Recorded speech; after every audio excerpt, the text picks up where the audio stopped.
ॐ भूर्भुवः स्वः तत्सवितुर्वरेण्यं भर्गो देवस्य धीमहि धियो यो नः प्रचोदयात्।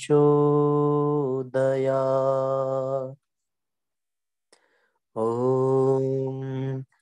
ब्रह्मानन्दं परमसुखदं केवलं ज्ञानमूर्तिं द्वन्द्वातीतं गगनसदृशं तत्त्वमस्यादिलक्ष्यम् एकं नित्यं विमलमचलं सर्वधी साक्षिभूतं भावातीतं त्रिगुणरहितं सद्गुरुं तं नमामि। सद्गुरुं तं नमामि। ॐ सद्गुरुचरण कमलेभ्यो नमः। परम पूज्य गुरुदेव परम वंदनीय माता जी के सूक्ष्म संरक्षण में विराजमान ऑनलाइन दैनिक स्वाध्याय के इस कार्यक्रम में उपस्थित हमारे सभी आत्मीय बंधुओं, शक्ति स्वरूपा माताओं, बहनों, देवतुल्य भाइयों, आइए आज के स्वाध्याय के सत्र में जुड़े। स्वाध्याय के सत्र में जुड़ करके आध्यात्मिक लाभ पावें। स्वाध्याय प्रारंभ हो चुका है। इसकी सूचना अधिक से अधिक लोगों को अवश्य प्रेषित करें, जिससे कि सर्वाधिक लोगों को लाभ मिले। आप सभी यद्यपि करते ही हैं, फिर भी स्मरण दिलाना हमारा विशेष कार्य है, जिसके माध्यम से आप सब इसका लाभ प्राप्त कर रहे हैं। साथियों, दैनिक स्वाध्याय का ये कार्यक्रम बहुत ही महत्वपूर्ण है प्रत्येक व्यक्ति के जीवन में। ऐसा इसलिए क्योंकि ज्ञान के बिना मनुष्य में मनुष्यता कदापि आ नहीं सकती, और जब तक उसके जीवन में मनुष्यता का समावेश न हो, तब तक उसका जीवन पशु तुल्य ही बना रहता है। इसलिए हम सभी अपने जीवन को योग्य बनावें, अपने जीवन को श्रेष्ठ बनाएं, तब जाकर के हमारा यह मानव जीवन कल्याणकारी हो पाएगा। शीघ्रतापूर्वक सभी परिजन जुड़े और आत्म कल्याण के साथ साथ लोक कल्याण की भावना से आप सभी स्वाध्याय के इस सत्र को अधिक से अधिक शेयर जरूर करें, जिससे कि यह दिव्य ज्ञान, दिव्य लाभ सबको तत्क्षण प्राप्त हो और इसका लाभ लेकर के अपने जीवन को सब धन्य बना सके। सबको आवाज आ रही है? इसका एक मैसेज करके अवश्य बता दें। आजकल सर्वत्र शादी विवाह का वातावरण है, अतः हमारे सभी जो परिजन लाइव जुड़ते हैं, सुनते हैं, उनकी भी निस्संदेह व्यस्तता है आमंत्रण निमंत्रण आदि में। फिर भी वो परिजन लाइव भले न सुन पावे, पर बाद में अवश्य समय निकाल करके सुनते हैं। साथियों, आइए आगे बढ़ते हैं हम सभी और आज के सत्र का शुभारंभ करें। अखंड ज्योति पत्रिका नवंबर अंक की, जिसका स्वाध्याय हम सभी कर रहे हैं और स्वाध्याय के माध्यम से इसका लाभ ले रहे हैं। आइए प्रारंभ करते हैं। एक बार शीघ्रता पूर्वक बता दें कि सबको आवाज आ रही है ना? सभी परिजन सुन पा रहे हैं? सबको सुनाई पड़ रहा है? जल्दी से बता दें ताकि हम निश्चिंत होकर के आज के सत्र को प्रारंभ कर सकें। ठीक है, चलिए प्रारंभ करते हैं। आज का जो अध्याय है वो महत्वपूर्ण है, भारतीय दर्शन की विश्वव्यापी धमक। इस अध्याय के अंतर्गत परम पूज्य गुरुदेव लिखते हैं, भारतीय संस्कृति की ज्ञान विज्ञान की धारा पूरे विश्व में अपना प्रभाव डालती रहती है। अरब और यूनान के प्राचीन चिंतन में भारतीय दर्शन की स्पष्ट छाप मिलती है। यूनानी दूत मेगास्थनीज भारत के दर्शन से गहराई से प्रभावित रहे। ईसा पूर्व 3री शताब्दी में भारत में यात्रा के दौरान उन्होंने देश के अध्यात्म का बड़े विस्तार से वर्णन किया है। उन्होंने भारतवर्ष के उन आध्यात्मिक मनुष्यों का भी वर्णन किया है जो पर्वतों, मैदानों और कुंजों में निवास करते थे। मैक्स मूलर लिखते हैं कि यूनानियों को जितना अधिक भारत की दर्शन प्रवृत्ति ने प्रभावित किया, उतना किसी अन्य ने नहीं। यह प्रवृत्ति रहस्यमय देश को व्याप्त किए हुए प्रतीत होती थी। परिवर्ती काल में हम इस प्रभाव को और सघन एवं व्यापक रूप से देखते हैं। भारतीय विचारों पर सबसे पहले शोध करने वाले यूरोपीय विद्वान अलेक्जेंडर थे, जिन्होंने सन 1768 में अपनी पुस्तक हिस्ट्री ऑफ इंडिया में इस विषय पर विशद प्रकाश डाला। वॉरेन हेस्टिंग्स की प्रेरणा से भारतीय साहित्य का ज्ञान अर्जित करने वाले अंग्रेज चार्ल्स विल्कन्स थे, जिन्होंने बंगाल में एशियाटिक सोसाइटी की स्थापना की। सर विलियम जोन्स भारतीय विचारों के अध्ययन में अग्रणी थे, जो सन 1783 में कलकत्ता उच्च न्यायालय के न्यायाधीश बनकर भारत आए थे। यहाँ की विचारधारा से प्रभावित होकर उन्होंने कहा, यह मानवीय प्रतिभा का उर्वर उत्पत्ति स्थल है। सन 84 में स्थापित एशियाटिक सोसाइटी के वे आजीवन अध्यक्ष रहे। उन्होंने पहली बार घोषणा की कि संस्कृत ग्रीक और लैटिन की अपेक्षा अधिक परिष्कृत भाषा है। वह इन दोनों की जन्मदात्री भी है। जोन्स के कार्य का सबसे अधिक प्रभाव भारतीय विचारधाराओं के अध्ययन पर पड़ा। जीटी गैरेट के शब्दों में, उन्होंने इन विचारों पर जो रुचि जागृत की, उससे प्रेरित होकर विद्वान यहाँ के विचारों की खोज में ऐसे उत्साह के साथ प्रवृत्त हुए जैसे ऑस्ट्रेलिया के स्वर्ण क्षेत्रों के प्रति अन्वेषक निकल पड़े हों। ऐसे विद्वानों में हेनरी टॉमस कोलब्रुक विशिष्ट थे। दर्शन के साथ कोलब्रुक ने भारत के वैज्ञानिक साहित्य पर भी अध्ययन किया, जिससे यूरोपियन विज्ञान व गणित शास्त्र में भारतीय उपलब्धियों का पहली बार प्रकाश पड़ा। 18वीं शताब्दी के प्रारंभ में फ्रांस भी भारतीय विचार प्रणाली में रुचि लेने लगा था। फ्रांस को भारतीय विचारधारा और इतिहास की जानकारी अरबी, फारसी, चीन, ग्रीकी और लैटिन पुस्तकों से होती रहती थी। इस संदर्भ में फ्रांस के बादशाह के पुस्तकालयाध्यक्ष विगनन, अन्य विद्वान कालमेत, एनेक्वेतिद्यू, पेरो आदि का विशेष योगदान रहा। एनेक्वेतिद्यू पेरो ने मुगल शहजादे दारा शिकोह के फारसी में अनुदित उपनिषदों का अनुवाद लैटिन भाषा में किया। इसी क्रम में श्रीमद् भगवत गीता और उपनिषद के अनुवाद के साथ भारतीय दर्शन के मूल ग्रंथों के पाठ उपलब्ध हो गए। लियोनार्ड दी शेजी व उनके शिष्यों ने भी भारतीय विचारों के अध्ययन व प्रसार में महत्वपूर्ण भूमिका निभाई। यूजीन बर्नाफ व मैक्स मूलर ने इस श्रृंखला में कार्य को और गति दी। इसी बीच सन 1822 में सोशिएट एशियाटिक संस्था की स्थापना पेरिस में हुई, जिसके कारण से विद्वान भारतीय दर्शन में रुचि लेने लगे, जिसमें बर्नाफ के सहकर्मी बार्थेलेमी द संत हेलारी भी थे, जिन्होंने भारतीय दर्शन की न्याय व सांख्य शाखाओं में महत्वपूर्ण अध्ययन प्रकाशित किए। सन 1868 में इकोल दे हांत एत्यूदे नाम से एक नया अध्ययन केंद्र खुल गया, जिसमें आगस्त बार्थ और एवेल बर्गाइन और एमिली सेनार्थ ने ऋग्वेद पर विशद अध्ययन किया, जिसमें बर्गाइन की प्रसिद्ध पुस्तक the Vedic religion according to the hymns of Rigveda उल्लेखनीय है। इसके बाद जर्मनों ने संस्कृत और भारतीय दर्शन को अपनाया, जबकि उनके ब्रिटेन और फ्रांस की तरह भारत से कोई राजनीतिक संबंध नहीं थे। कितनी महत्वपूर्ण बात है साथियों। और इस महत्वपूर्ण बात को अनुभव हम कर सकते हैं कि भारतीय विचारधारा पूरे विश्व में, पूरी दुनिया में कितनी तेजी से और कैसे फैली, किस तरीके से इसका प्रचार प्रसार और विस्तार हुआ। आइए अगले पृष्ठ की ओर चलें। जो परिजन जुड़े हुए हैं वे अवश्य बता दें कि सबको आवाज आ रही है, सबको चीजें समझ में आ रही हैं, कोई दिक्कत तो नहीं हो रही है।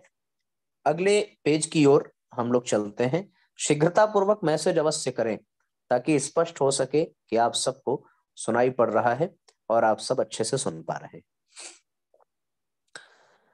अगले पृष्ठ में लिखते हैं, सन 1808 में फ्रेडरिक श्लेगल ने भारतीय भाषा व दर्शन पर उबेर डाई स्प्रेशे एंड विशिट दर इंदेर नामक पुस्तक लिखी और वे जर्मनी में भारतीय विचारधारा के संस्थापक बन गए। उनकी स्पष्ट घोषणा थी कि विश्व चिंतन का सही इतिहास भारतीय चिंतन के बिना नहीं लिखा जा सकता। उनका भाई विल्हेम वॉल श्लेगेल उनसे भी अधिक सक्रिय रूप में भारतीय विचारों पर अध्ययन करने वाला सिद्ध हुआ। उनका श्रीमद् भगवत गीता का लैटिन अनुवाद सहित संपादित कार्य उल्लेखनीय है। यूरोप की बौद्धिक और सांस्कृतिक उन्नति पर भारतीय दर्शन व चिंतन का क्या प्रभाव पड़ा, इसका लेखा जोखा करते हुए मैकडोनल लिखते हैं कि नवजागरण के बाद विश्व के सांस्कृतिक मंच पर यदि कोई सबसे महत्वपूर्ण घटना मानी जा सकती है तो वो है 18वीं सदी के उत्तरार्ध में हुई संस्कृत साहित्य की जानकारी। वास्तव में पुनर्जागृत यूरोप के बौद्धिक जीवन पर भारतीय विचारधारा की इतनी गहरी छाप पड़ी है कि उसके प्रमाण यत्र तत्र सर्वत्र बिखरे मिल जाते हैं। यूरोप में भारतीय दर्शन और साहित्य का सबसे अच्छा स्वागत जर्मनी में हुआ।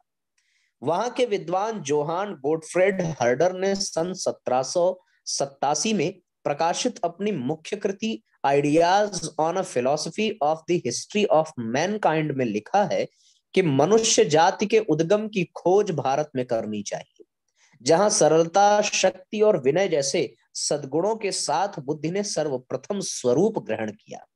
उसकी समता करने को हम यूरोपीय जगत की जड़ दार्शनिकता में कोई भी वस्तु नहीं है।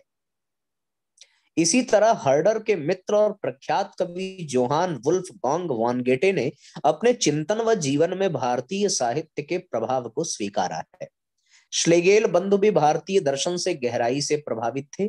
उनके उद्गार थे कि वे प्रत्येक धर्मान्वेषी को यही परामर्श देंगे कि जिस प्रकार कला का अध्ययन करने के लिए इटली जाना आवश्यक है, उसी प्रकार धर्म दर्शन के लिए भारत जाना आवश्यक है। वहां कुछ ऐसे धर्म के अंश अवश्य मिलेंगे जिन्हें देखने के लिए यूरोप में भटकना व्यर्थ है। श्लेगेल के भगवत गीता संस्करण से प्रभावित होकर विल्हेम वॉन हम्बोल्ट ने लिखा था कि ये वह गंभीरतम एवं उत्कृष्टतम ज्ञान है जिस पर संसार गर्व कर सकता है। उन्होंने आगे कहा, मैं परमात्मा को जीवन प्रदान करने के लिए धन्यवादी हूं कि मैं गीता का अध्ययन कर सका। इमैनुअल कांट पहले जर्मन दार्शनिक थे जिन्होंने अपने चिंतन में भारतीय प्रभाव को स्वीकारा। कांट द्वारा प्रतिपादित दिक और काल के मध्य प्राकृतिक जगत और उससे परे अगम्य मूल वस्तु का भेद बहुत कुछ मायावाद के समान है। कांट द्वारा निरूपित निष्काम नियोग सिद्धांत का प्रतिरूप भारतीय दर्शन में है। इसी तरह कांट के उत्तराधिकारी जेजी फिक्टे ने अपनी पुस्तक hints for a blessed life में अद्वैतवाद से मिलते जुलते अनुच्छेद सम्मिलित किए। आर्थर शोपनहावर भारतीय दर्शन से अत्यधिक प्रभावित थे। उनके शब्दों में, यदि पाठक ने मूल भारतीय ज्ञान प्राप्त करके उसको समझ लिया है तो उसने मेरे कथन को सुनने की योग्यता प्राप्त कर ली है। शोपनहावर औपनिषदिक दर्शन को मानव बुद्धि की सर्वश्रेष्ठ उपज घोषित करते हैं। उनके विचार में भारतीय चिंतन और दर्शन अवश्य ही यूरोपीय ज्ञान और दर्शन में गंभीर परिवर्तन ले आएगा। वे भारतीयों को यूरोपियन की अपेक्षा अधिक गंभीर विचारक मानते थे, क्योंकि वे जगत को आंतरिक एवं सहजानुभूति कहकर उसकी व्याख्या करते हैं और यूरोपीय विचारकों की तरह बाह्य और बुद्धिगम्य नहीं मानते। इसी तरह दूसरे जर्मन दार्शनिक कार्ल क्रिश्चियन फ्रेडरिक ब्रासे ने भी भारतीय दर्शन की मुक्त कंठ से प्रशंसा की है। यूरोपियन दर्शन के ज्ञाता पाल डायसन वेदांत दर्शन से अत्यधिक प्रभावित थे।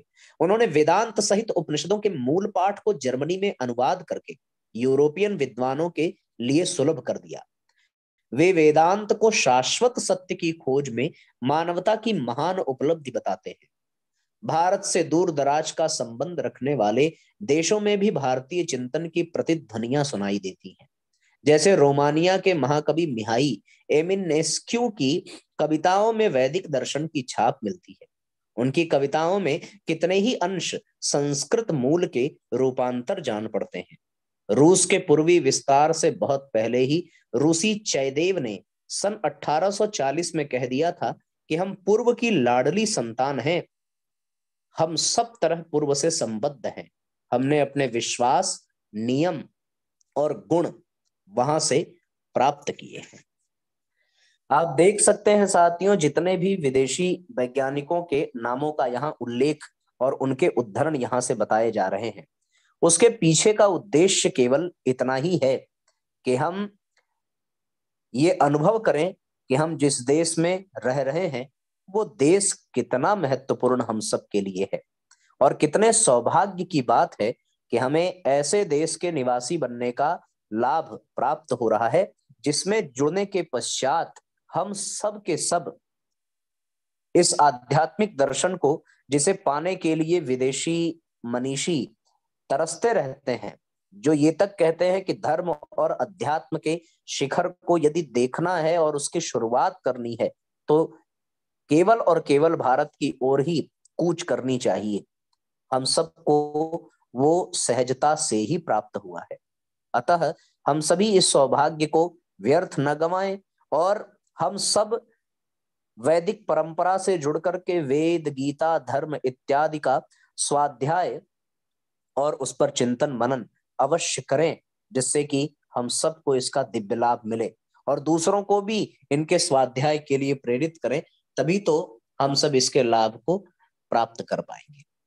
इस अध्याय में आगे लिखते हैं कि लियो टॉल्स्टॉय भारतीय दर्शन व अध्यात्म से बहुत प्रभावित रहे। प्राचीन भारतीय साहित्य पर मैक्स मूलर की sacred books of the east ग्रंथमाला और बाद में स्वामी विवेकानंद के भाषणों ने उन्हें बहुत प्रभावित किया। इसके साथ वे उपनिषद, गीता, तमिल ग्रंथ कुराल आदि से भी प्रभावित रहे। यूरोप की तरह सुदूर अमेरिका भी भारतीय दर्शन से प्रभावित रहा। इमर्सन व उनके शिष्य हेनरी डेविड थोरो के विचारों एवं कृतियों में इस प्रभाव का दिग्दर्शन किए जा सकते हैं। इमर्सन भारतीय दर्शन के पुनर्जन्म सिद्धांत से विशेष रूप से आकर्षित हुए। उन्हीं के शब्दों में तब मैंने संसार का रहस्य जान लिया कि सभी पदार्थ नित्य हैं, कोई भी मरता नहीं है, कोई केवल कुछ समय के लिए आंखों से ओझल हो जाता है और बाद में पुनः लौट आता है। इसी तरह थोरो की पुस्तक वॉल्डेन में भारतीय जीवन दर्शन व भगवत गीता का विशेष उल्लेख मिलता है, जो उनके कथन से स्पष्ट प्रतिध्वनित होता है। जब वे लिखते हैं कि भारतीय दर्शन से मेरा इतना प्रेम है तो मेरे लिए चावल का आहार ही उपयुक्त है। अमेरिकी बौद्धिक स्वतंत्रता के नेता वॉल्ट विटमैन भी भारतीय चिंतन से प्रभावित रहे। इस संदर्भ में उनकी सबसे महत्वपूर्ण कविता पैसेज टू इंडिया में उन्होंने भाव व्यक्त किए कि मनुष्य की आत्मा और विश्वात्मा एक ही 19वीं सदी के उत्तरार्ध में स्वामी विवेक आत्मा और विश्वात्मा एक ही है। 19वीं सदी के उत्तरार्ध में स्वामी विवेकानंद ने विश्व में जो भारतीय दर्शन व अध्यात्म की पताका फहराई, उसने भी पश्चिम का ध्यान आकृष्ट कर लिया। उनसे प्रभावित होने वालों में नोबेल पुरस्कार विजेता रोम्या रोला भी थी। रामकृष्ण परमहंस के जीवन चरित्र की भूमिका में उनके उद्गार थे कि मैं यूरोप में नए शरद का ऐसा फल लाया हूं जिससे यहाँ के लोग अभी तक अपरिचित हैं। यह भारत की स्वर लहरी में आत्मा का नया संदेश है जिसका नाम रामकृष्ण है। रोम्या रोला के अतिरिक्त William Butler Yeats, T S. Eliot, Edward Carpenter, Havelock Ellis, Aldous Huxley, D H. Lawrence आदि के विचारों में भारतीय दर्शन के प्रभाव को प्रत्यक्ष अनुभव किया जा सकता है। इसी क्रम में 20वीं शताब्दी में महायोगी श्री अरविंद, महर्षि रमण सहित तमाम आध्यात्मिक विभूतियां विश्व स्तर की मेधा को भारतीय दर्शन व अध्यात्म के प्रति आकर्षित करती हैं। युग ऋषि पंडित श्रीराम शर्मा आचार्य इस श्रृंखला की एक अभिनव कड़ी है, जिसका वैज्ञानिक अध्यात्म का व्यवहारिक, प्रगतिशील एवं सर्वांगीण जीवन दर्शन सबका ध्यान आकर्षित करता है, जिसमें हर स्तर पर अस्तित्व की समस्याओं के समाधान निहित हैं। उनके शिष्य होने के नाते हमारा पावन कर्तव्य बनता है कि हम उनसे अधिक से अधिक परिचित हों एवं उनके साहित्य के अध्ययन के लिए लोगों को प्रेरित करें। ये महत्वपूर्ण अध्याय था जिसे हम सभी ने यहाँ पर पाया कि किस तरीके से हम देख सकते हैं कि भारतीय दर्शन, भारतीय शास्त्र और भारतीय चिंतन से जुड़ करके विदेशी भी अपनी जीवन शैली, जीवन पद्धति में परिवर्तन लाते हैं। तो हम सबका भी यह कर्तव्य है कि हम भारत में रह करके भारतीय चिंतन को अंगीकार करें। एक छोटा सा प्रसंग है, पूज्य गुरुदेव का वचन कि ज्ञान यज्ञ के दो पहलू हैं, विचार पक्ष और क्रिया पक्ष। दोनों का महत्व एक दूसरे से बढ़कर है। विचारहीन क्रिया और क्रियाहीन विचार दोनों को विडंबना मात्र कहा जाएगा। नवनिर्माण की पुण्य प्रक्रिया विवेक के जागरण और सत्प्रवृत्तियों के अभिवर्धन पर निर्भर है। नए युग का महल इन्हीं दोनों को ईंट चूना मानकर चुना जाएगा। इसलिए दोनों पक्षों को प्रखरता से भर देने वाले अपने दो कार्यक्रम प्रस्तुत हैं और चुनौती देते हैं कि हमारे लेखों और प्रवचनों का सानिध्य और संपर्क का प्रभाव जिन पर पड़ा हो वे आगे आए और जो कहा जा रहा है उसे अपनाएं। कितनी बड़ी बात और कितनी बड़ी चुनौती पूज्य गुरुदेव यहाँ दे रहे हैं कि जिनको प्रभाव पड़ रहा है वो आगे आए और उसे अपनाएं, अपना करके अपने इस जीवन को तदनुसार बनाएं। नवनिर्माण की प्रक्रिया, नए युग का महल किस पे निर्भर है? विवेक के जागरण पर, सत्प्रवृत्तियों के अभिवर्धन पर। विवेक का जागरण ये है कि जैसा विचार हो उन श्रेष्ठ विचारों को अपने क्रिया में परिणत कर देना, ये विशेषता रही है। आइए अब हम सभी अगले अध्याय की ओर चलें। यहां तक सबको स्पष्ट हो गया? क्यों साथियों, आवाज सबको आ रही है? जी भैया। चलिए, बहुत बढ़िया। अगले अध्याय की ओर हम लोग चलते हैं। गीता का 270वां एपिसोड है और अध्याय का नाम है शास्त्र विरुद्ध है दंभ युक्त घोर तप।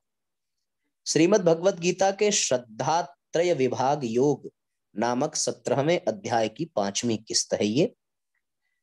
श्रीमद् भगवत गीता के 17वें अध्याय के 4थे श्लोक पर चर्चा इससे पूर्व के किस्त में की गई थी। इस श्लोक में भगवान श्री कृष्ण अर्जुन से कहते हैं कि सात्विक मनुष्य देवताओं का पूजन करते हैं, राजसी मनुष्य यक्षों का तथा राक्षसों का, और दूसरे वे तामसी मनुष्य जो प्रेतों तथा भूत गणों का पूजन करते हैं। ये एक महत्वपूर्ण वचन है और इसके भाव को पिछले श्लोक की निरंतरता में अच्छे से समझा जा सकता है। पिछले श्लोक में श्री भगवान ने कहा कि मनुष्य श्रद्धा प्रधान है और उसकी श्रद्धा उसके अंतःकरण के अनुरूप होती है। मनुष्य के अंतःकरण में जिस तरह के गुण होते हैं उसी तरह की श्रद्धा जन्म लेती है, और जैसी श्रद्धा होती है वैसा ही हमारी साधना की दिशा हो जाती है। भगवान कहते हैं कि जिनके भीतर सतोगुणी प्रधानता है ऐसे मनुष्य ईश्वरीय शक्तियों के प्रति अपनी श्रद्धा को केंद्रित करते हैं, क्योंकि साधना एक तरह से समान भाव वाली शक्तियों का एक दूसरे के प्रति आकर्षण है। इसीलिए श्री भगवान कहते हैं यजन्ते सात्विका देवान, अर्थात सात्विकी विचारधारा वाले, सात्विक अंतःकरण वाले, सतोगुण श्रद्धा वाले व्यक्ति देवताओं का पूजन करते हैं और देव शक्तियां भी ऐसे ही भक्तों की ओर आकर्षित भी होती है। इसके बाद भगवान कहते हैं कि जिनकी कामनाएं सांसारिक होती हैं, घर संपत्ति जायदाद संपदा, इस ओर वे आकर्षित होते हैं, ऐसे व्यक्तित्व अपनी कामना पूर्ति के लिए यक्षों एवं राक्षसों का पूजन करते हैं। यक्षों में कुबेर का नाम प्रसिद्ध है। उन्होंने स्वर्ण नगरी लंका का निर्माण किया था। स्पष्ट है कि वैसी कामना रखने वाले लोग जिनके हृदय में आकांक्षा सांसारिक सफलता की है वे यक्षों तथा राक्षसों की ओर आकर्षित होते हैं और उनकी पूजा अर्चना करते हैं। इसके बाद भगवान श्री कृष्ण कहते हैं कि तामसी प्रकृति के मनुष्य भूत प्रेतों का पूजन करते हैं। इस तरह से जिस व्यक्ति की जैसी श्रद्धा होती है, जिस तरह की भावना से उसका अंतःकरण सिक्त होता है, वह उसी तरह की शक्तियों की पूजा उपासना करता है। अब यहां से 5वां श्लोक 17वें अध्याय का, जिसकी व्याख्या आज के अध्याय में है, 5वें और 6ठे। अब श्री भगवान कहते हैं कि अशास्त्र विहितम घोरम तप्यन्ते ये तपो जनाः दंभाहंकार संयुक्ताः काम राग बलान्विता। अशास्त्र विहितम घोरम तप्यन्ते, जो मनुष्य शास्त्र विधि से रहित केवल मन कल्पित घोर तप को तपते हैं, दंभ और अहंकार से युक्त, कामना आसक्ति और बल के अभिमान से भी युक्त है। कर्षयन्तः शरीरस्थम भूतग्राम मचेतसः माम चैवान्तः शरीरस्थम तान विद्यासुर निश्चयान। अर्थात शरीर रूप से स्थित भूत समुदाय को और अंतःकरण में स्थित मुझ परमात्मा को भी कृश करने वाले उन अज्ञानियों को आसुर स्वभाव वाले जान। अब इसका अर्थ है कि जो मनुष्य शास्त्र विधि से रहित घोर तप करते हैं, जो दंभ और अहंकार से अच्छी तरह से युक्त है, जो भोग पदार्थ आसक्ति और हठ से युक्त है, जो शरीर में स्थित 5 भूतों को अर्थात 5 भौतिक शरीर को तथा अंतःकरण में स्थित मुझ परमात्मा को भी कृश करने वाले हैं, उन अज्ञानियों को तू आसुरी निष्ठा वाला समझ। आगे लिखते हैं इसकी और विस्तृत व्याख्या में कि ये एक अत्यंत महत्वपूर्ण वचन है, क्योंकि यहाँ भगवान कह रहे हैं ऐसे भी व्यक्तित्व होते हैं जो शास्त्रीय विधि से, संस्कारवान विधि से रहित होते हैं, परंतु तब भी घोर तप में निरत रहते हैं, क्योंकि उनकी अभिरुचि शक्ति संग्रह में होती है। न तो वे स्वयं ईश्वरीय व्यवस्था को मानते हैं और न ही यदि कोई दूसरा उसका पालन करना चाहता है तो वे उसे करने देते हैं। पौराणिक आख्यानों में ऐसे एक नहीं सहस्त्रों उदाहरण वर्णित हैं। रावण, महिषासुर, शुंभ निशुंभ, हिरण्याक्ष, हिरण्यकशिपु से लेकर भस्मासुर तक ने शक्ति के अर्जन के लिए तप को ही तो माध्यम बनाया था। रावण जब शक्ति का संग्रह करने के बाद स्वयं त्रिलोक का स्वामी बन बैठा तो उसके बाद उसने देवी व्यवस्था को मानने से इनकार ही कर दिया। न तो वह स्वयं मानता था और न उसके राज्य में कोई और भगवान का नाम ले तो वह उसे उसका पालन करने देता था। इसीलिए उसने विभीषण को मंदोदरी को अपशब्द कहे। विभीषण जो उसका भाई था उसको तो उसने लात मारकर राज्य से निकाल दिया था। इसी तरह से हिरण्यकशिपु के प्रहलाद के प्रति कुत्सित बुद्धि का कारण ही यह था कि प्रहलाद हिरण्यकशिपु को न मानकर भगवान को मानता था। इसीलिए श्री भगवान कहते हैं कि ऐसे व्यक्ति करते तो घोर तप है, घोरम तप्यन्ते ये तपो जनाः, परंतु वो तप शास्त्र विहित न होकर शास्त्र विरुद्ध होता है, अशास्त्र विहितम, क्योंकि उनका भाव तामसिक होता है और उद्देश्य मात्र शक्ति का अर्जन करना है और फिर उस शक्ति का उपयोग अहंकार के प्रदर्शन के लिए करना होता है। बिल्कुल सही बात है। निश्चित रूप से जो घोर तप करेगा वो 2 ही कारणों से ऐसा कर सकेगा। या तो अपने अहंकार का विसर्जन करके, जो पथ समर्पण विलय विसर्जन का है, अथवा अपने दंभ अहंकार को भर करके, जो पथ फिर दंभ अहंकार से भरा होने के कारण जिद व हठ का हो जाता है। जैसे कुछ बच्चे अपनी इच्छा इसलिए पूरी करवा लेते हैं क्योंकि वो जिद्दी हठी होते हैं, परंतु कुछ बच्चे इतने अबोध, सरल व निष्कपट होते हैं कि माता पिता स्वयं उनकी इच्छा पूर्ण करने के लिए लालायित होते हैं। श्री भगवान यहाँ आसुरी निष्ठा वाले व्यक्तियों की चर्चा कर रहे हैं। वे कहते हैं आसुर निश्चयान, आसुरी निष्ठा वाले व्यक्ति दंभाहंकार संयुक्ता, दंभ एवं अहंकार से युक्त होते हैं। उनके लिए तपस्या भी अहंकार के प्रदर्शन का माध्यम बन जाती है। दूसरा, एक व्रत रखे तो वो 3 रखकर अपनी श्रेष्ठता सिद्ध करना चाहते हैं। किसी ने एक चंद्रायण व्रत रखा तो ये 4 रखकर अपनी श्रेष्ठता सिद्ध करना चाहते हैं, क्योंकि उनकी तपस्या का उद्देश्य दुराग्रह है, जिसे श्री भगवान काम व राग के बल से जन्मा मानते हैं और कहते हैं कि काम राग बलान्विता, जो भी वे करते हैं उसके पीछे का उद्देश्य राग व काम की आपूर्ति ही होती है। इसीलिए उनकी तपस्या की उग्रता भावनाओं की श्रेष्ठता से नहीं बल्कि शरीर को कृशकाय बनाने से तय होती है। श्री भगवान कहते हैं कर्षयन्तः शरीर एवं भूतग्रामम, अर्थात वे शरीर में स्थिर पंचभूत को कृश करते हैं, उनको पोषित नहीं करते, बल्कि उनको कृश करते हैं, सुखाते हैं, कष्ट देते हैं और इसी को तप समझते हैं। बहुत लंबे समय तक भूखे रहना, कांटों पर लेटना, एक हाथ ऊपर रख लेना, एक पैर पर खड़े रहना, किसी भी भांति मन व इंद्रियों को कष्ट पहुंचाना, उन्हें कृश करना, उनके लिए यही तप का उद्देश्य होता है। ऐसे व्यक्तियों को श्री भगवान आसुरी निष्ठा वाला व्यक्तित्व मानते हैं और उनकी तपस्या को शास्त्र विरुद्ध ठहराते हैं। इस तरीके से साथियों, आज का ये अध्याय पूर्ण हो चला। गीता के 17वें अध्याय के 5वें और 6ठे श्लोक को हम सभी ने यहां भावपूर्वक सुना। एक पृष्ठ का मात्र जो है एक अध्याय और शेष है और उस अध्याय का नाम है युग तीर्थ शांति कुंज हरिद्वार। अपने YouTube से जो परिजन जुड़े हैं, सभी परिजन शेयर जरूर करेंगे।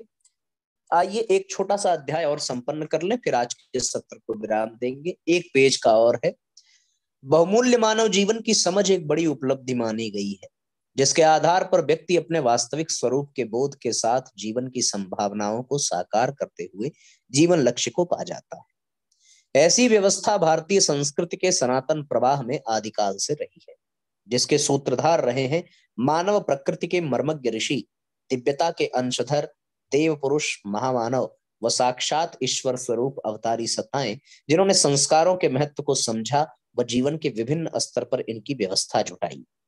भारतीय संस्कृति में संस्कारों की यह व्यवस्था एक विशिष्ट उपलब्धि है, जिसके बल पर सहस्त्राब्दियों के कालक्रम में परिस्थितियों के अनगिनत थपेड़े खाते हुए भी देव संस्कृति की सत्ता अक्षुण्ण बनी रही है।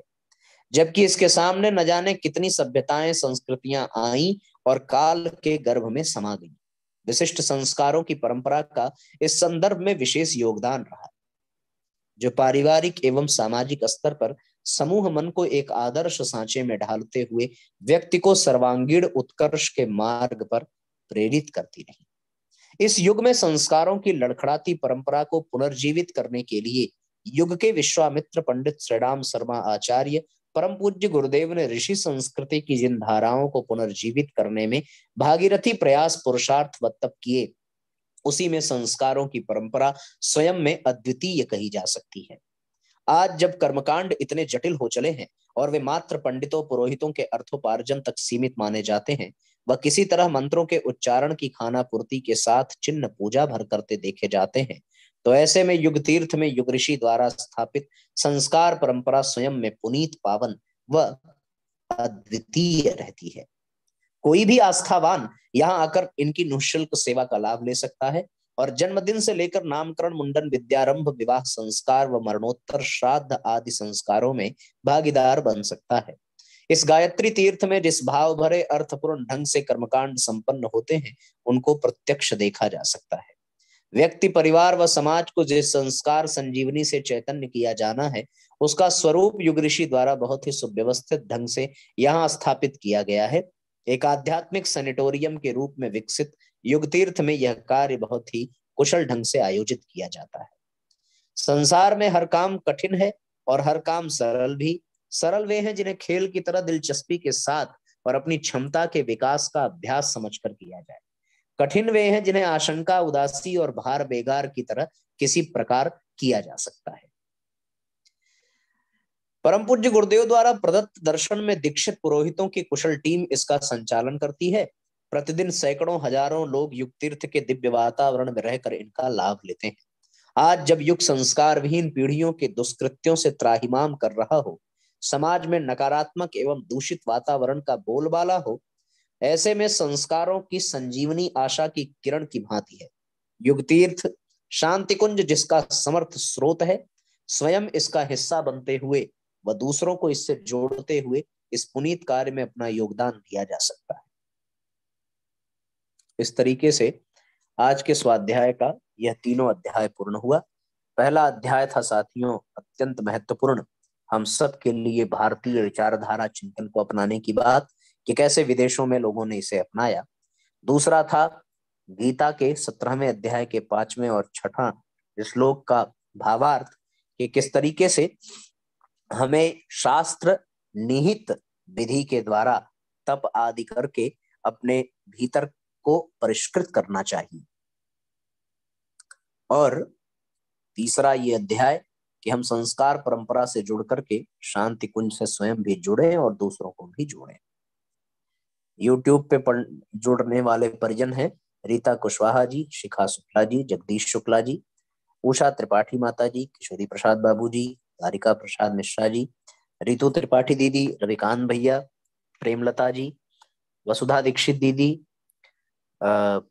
शकुंतला त्रिपाठी माता जी, गोरखनाथ शास्त्री जी, विकास मिश्रा जी, रंजना तिवारी जी, सारिका दीदी, प्रीति गुप्ता जी, अंबिका, आरती गौड़, सुमन मौर्य, दिलीप गौड़, राम भरोसे भैया, नागेंद्र सिंह जी, रीना शर्मा जी, प्रेमलता जी, अनुराधा दीदी, नर्मिला निषाद जी, सुजीत मिश्रा जी, सविता दीदी, स्नेहा, सुमन राय जी, अमृत योगा, रामकिशोर जी भाई साहब, प्रगति दीदी, मनीषा माता जी, पंकज स्वामी जी, सबको बहुत बहुत प्रणाम, बहुत बहुत धन्यवाद जुड़ने के लिए साथियों।